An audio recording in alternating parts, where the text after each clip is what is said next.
Let's make some brownies. Add 1/4 cup cacao powder into a deep bowl. Then add in 4 dessert spoons almond flour and 4 dessert spoons plain flour. Add a pinch of sea salt or Himalayan salt. Now mix well with a fork and make sure that all of the clumps, all of the little bits disappear within the mixture until it all goes nice and smooth. Break 6 medium-sized eggs into a deep bowl and make sure they are at room temperature. You don't want the eggs to be cold. Add in 1 cup of xylitol, or you can use stevia, but I do prefer xylitol because it doesn't have an aftertaste. Now add in 1 dessert spoon of vanilla extract. In this case I use vanilla bean paste. I just prefer it has a slightly better flavor. Use an electric whisk and make sure that everything is mixed well for a couple of minutes until it goes smooth. Fill a medium saucepan halfway with water and bring it to the boil. Place a large deep bowl over the saucepan. At this point you want to turn the heat down a little bit to a medium-low heat. Add in 3/4 of a block of unsalted butter.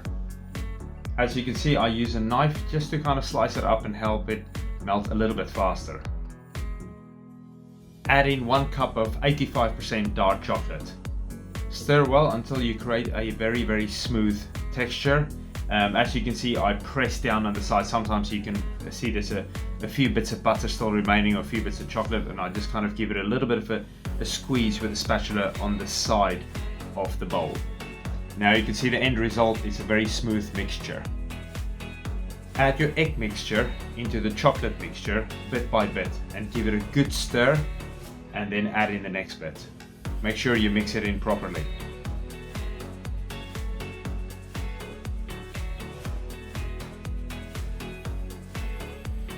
Now do exactly the same with the flour mixture. Add it in bit by bit and mix it well. Make sure there are no clumps.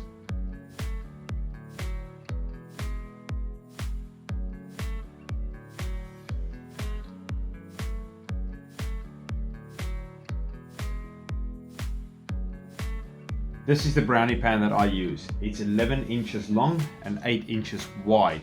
And it's about 4 fingers deep. As you can see here, I show you with my hand how big it is. If it's too big, the mixture will be too thin. So you won't have those nice thick brownies. You don't want it too big, otherwise it will spread out way too much. Add some soft butter onto a bit of kitchen roll. The butter is at room temperature, so it is soft. Then you rub it all over on the inside of the pan, because we'll be using some non-stick baking paper, and this is kind of like a glue that will hold the paper down. I use the scissors to cut off a bit of baking paper, and then I will fill the whole inside of the pan with this. Make sure you press it down so that it sticks everywhere. Time to add in the brownie mixture. Use your little spatula so that you make sure that you get all of it into your pan. The mixture should automatically just spread out in the pan because it's not thick.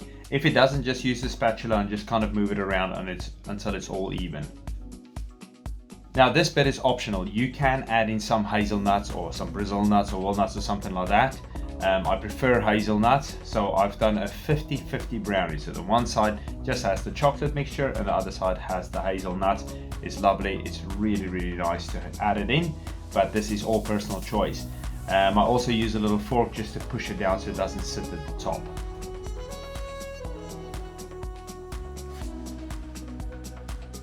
Now add your brownie pan into a preheated oven on 180 degrees Celsius. Now it's important to put the pan low down in the oven, not at the top, otherwise it will cook too fast. Now the most important bit is not to overcook the brownies. This takes a maximum of 20 minutes, but I think even after 17 minutes you can already take it out. As you can see, when I press my fingers on the top, it's already firming up. Even when you take it out of the oven, it will still keep on cooking. In this case I use a skewer, I stick it in there, pull it out, and you can see none of the mixture is sticking to it anymore. Sometimes you actually want a little bit to stick because that shows that it's even softer on the inside.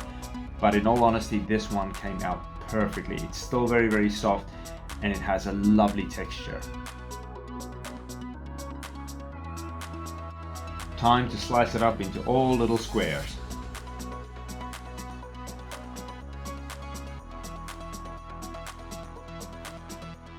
As you can see, these brownies are lovely and soft. They're also very squidgy, and that means they are perfect.